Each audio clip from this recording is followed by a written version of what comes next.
Halo, assalamualaikum warahmatullahi wabarakatuh. Berjumpa lagi dengan video Embun Wangi. Apa kabar para sahabat wangi? Semoga kita semua dalam kondisi baik, sehat tanpa kurang apapun. Yang pasti selalu wangi. Sahabat wangi, di video kali ini berbeda dengan video saya sebelumnya. Kali ini saya akan membahas sebuah alur cerita film yang saya persembahkan bagi Anda para pecinta parfum sekaligus juga pecinta film. Film yang akan kita bahas kali ini adalah kisah kehidupan seorang pemuda kurus yang diberi kelebihan memiliki indera penciuman yang luar biasa yang ia miliki dari sejak ia dilahirkan. Hingga ia mampu menciptakan sebuah aroma parfum yang mampu menghipnotis bagi siapa saja yang menciumnya. Uniknya lagi, parfum ini ia ciptakan dari para gadis yang ia bunuh. Penasaran dengan alur ceritanya? Ini dia alur cerita film The Parfum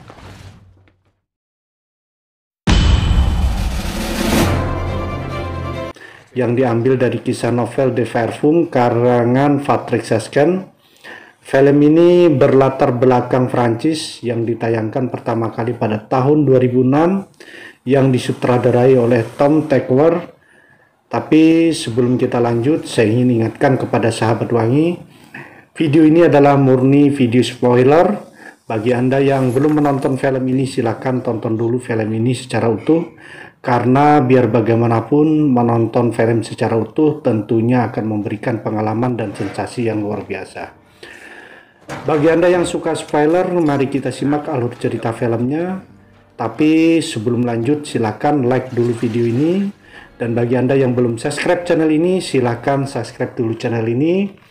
Jangan lupa untuk menyalakan lonceng notifikasinya agar selalu mendapatkan info-info terbaru dari Embun Wangi. Oke, sahabat wangi, ini dia filmnya, tapi kita intro dulu.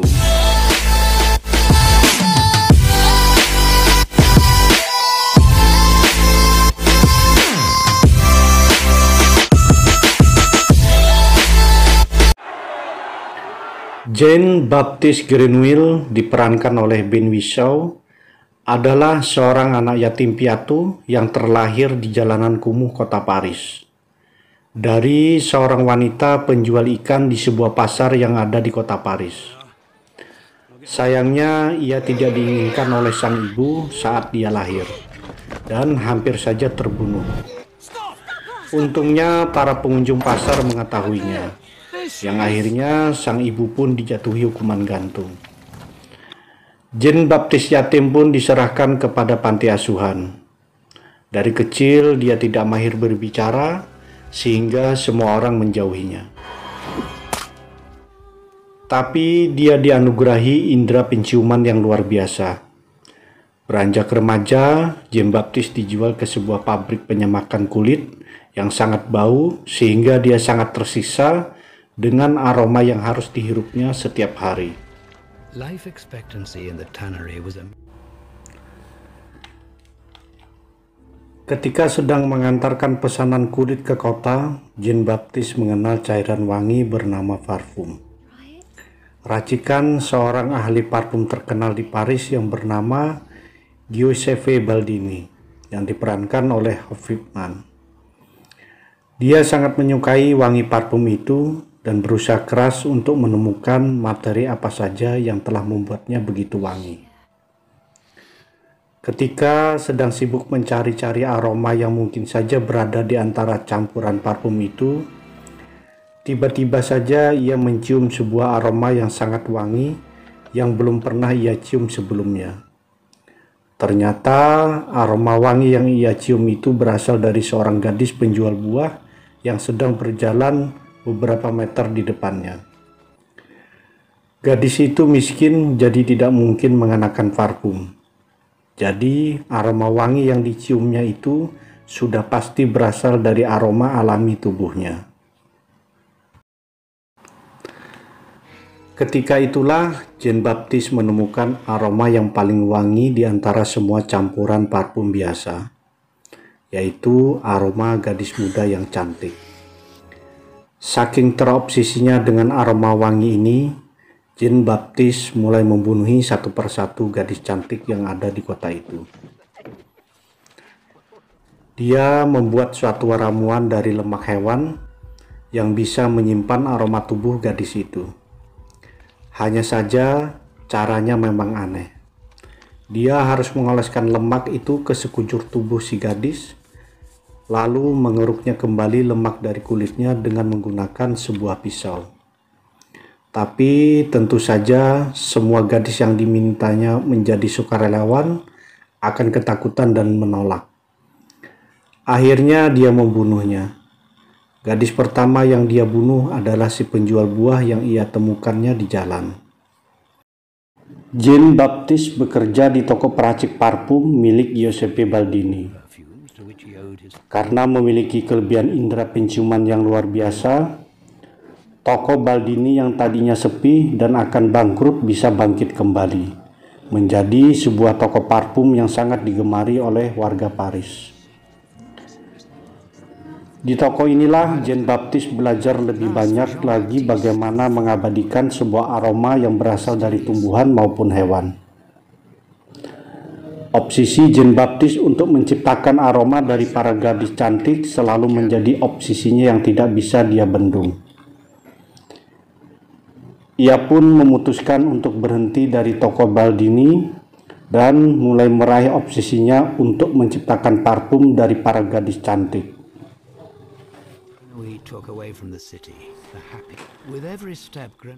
Sejak saat itu, dia mulai membunuhi setiap gadis cantik yang ada di kota itu.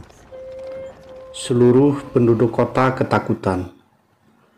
Tuduhan diarahkan kepada pria miskin dan belum menikah yang bertebaran di sana.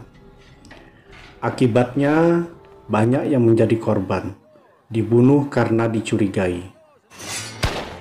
Pihak gereja sudah mulai resah dengan kericuhan ini. Mereka beranggapan kalau setanlah yang berada di balik semua kejadian buruk ini, dan memutuskan untuk mengundang kardinal agar mendoakan kota itu agar bebas dari kuasa jahat. Bertepatan dengan munculnya sang kardinal, salah seorang penjahat yang ditangkap mengaku kalau dia adalah si pembunuh gadis muda itu. Si isi kota menjadi lega.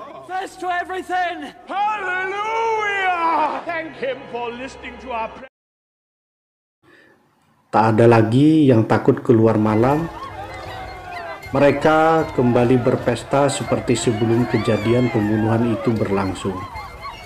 Tapi tanpa mereka sadari, Jean Baptiste mengintip dari balik kegelapan, merasa beruntung dengan kejadian yang tidak terduga ini. Sebenarnya ia mengincar seorang gadis berambut merah yang sangat cantik, yang bernama Laura. Hanya saja Laura berbeda dengan korban-korbannya sebelumnya, karena ia putri seorang bangsawan kaya. Sementara korban-korbannya yang lain adalah gadis miskin atau bahkan pelacur, sehingga lebih mudah didapatkan. Lemak dari tubuh gadis-gadis korbannya itu kemudian disulingnya, sehingga berubah menjadi ekstrak parfum sebanyak 1 sendok makan. Masing-masing dimasukkan ke dalam botol-botol kecil yang terpisah. Ketika akhirnya botol ke-24 terisi, maka tinggal Laura lah yang harus didapatkan. Aroma tubuhnya yang akan mengisi botol ke-25. Ayah Laura, Ricis, yang diperankan oleh Alan Rickman, tidak begitu saja percaya kalau pembunuh berantai itu sudah tertangkap. Dia yakin kalau yang mengaku itu bukan pembunuh yang mereka cari, dan yang sebenarnya masih berkeliaran mencari mangsa. Karena itulah dia begitu protektif, menjaga putrinya, dan melarangnya berada di luar rumah terlalu lama. Tapi Laura adalah gadis remaja yang periang. Dia tidak suka terlalu dikungkung oleh ayahnya. Karena itu, ayahnya memutuskan untuk membawa Laura keluar kota dan menitipkannya di sebuah biara sampai pembunuh itu ditangkap.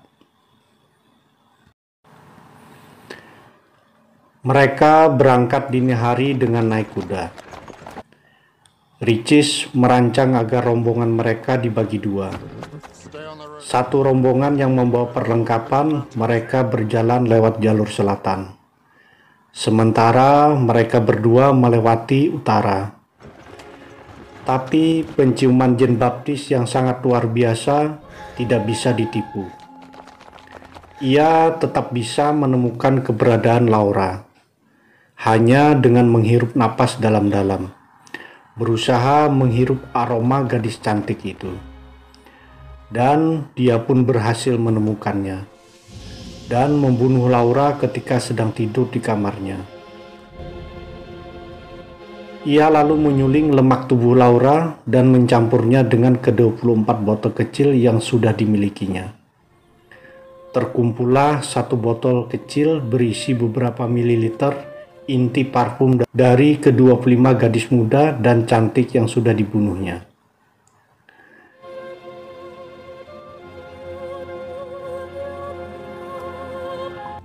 On your feet. Pada saat itulah Ricis berhasil menangkapnya dan melaporkannya ke pihak yang berwajib.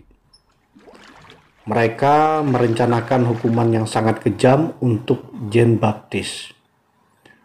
Hukuman ini sangat terkenal di Paris pada masa itu, di mana penjahat akan diikat di sebuah kayu, lalu seorang algojo akan memukul 12 sendi pada tubuhnya hingga patah.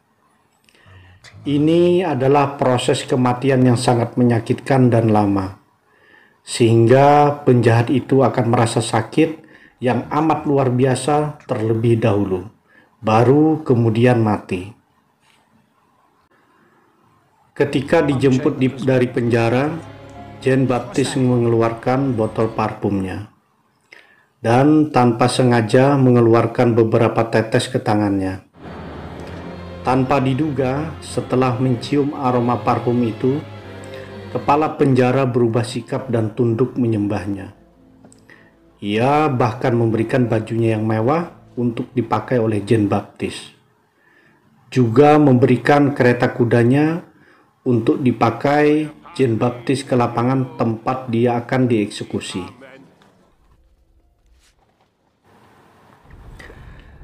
Ribuan massa yang sudah menunggu dengan marah di lapangan terheran-heran melihat penjahat yang akan dieksekusi itu datang dengan kereta mewah milik pejabat dan mengenakan baju mahal yang kebesaran. Karena kepala penjara itu gendut, sementara Jean Baptiste sangat kurus. Ketika ia sudah berada di atas panggung tempat eksekusinya, dia mengeluarkan sapu tangan sutra dari kantongnya dan memercikkan sedikit parfum miliknya ke ujung sapu tangan.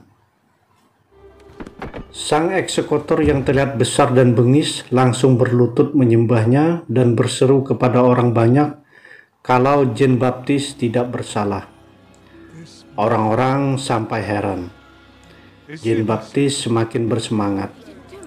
Ia lalu melambai-lambaikan sapu tangan itu ke arah orang banyak, khususnya ke arah kardinal yang berada agak jauh darinya. Seketika, semua orang seperti melayang dan lupa diri. Bahkan, kardinal jatuh berlutut dan menyebut kalau Jean Baptiste bukanlah manusia.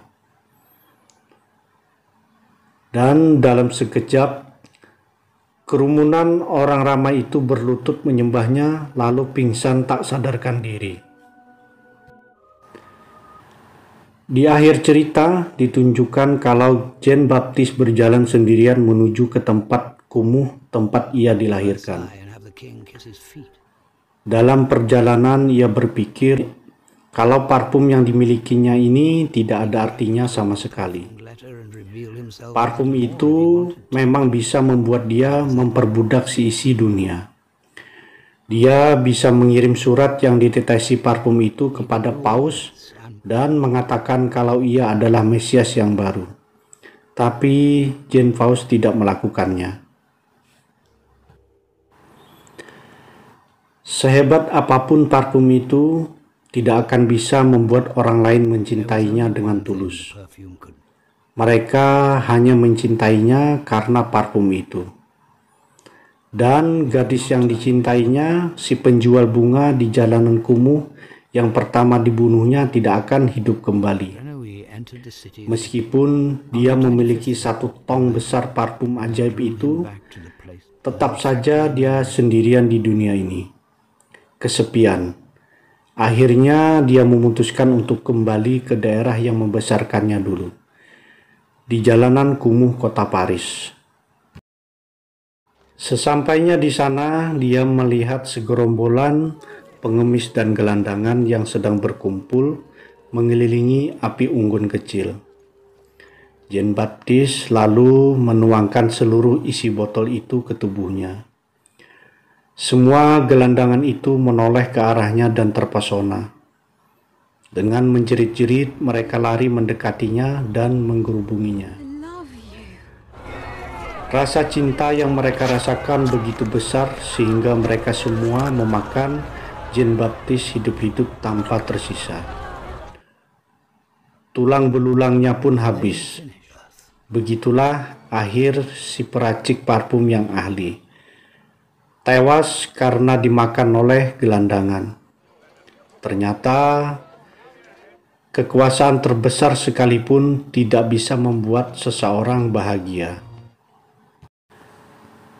Oke, sahabat wangi, demikian tadi alur cerita film de Parfum.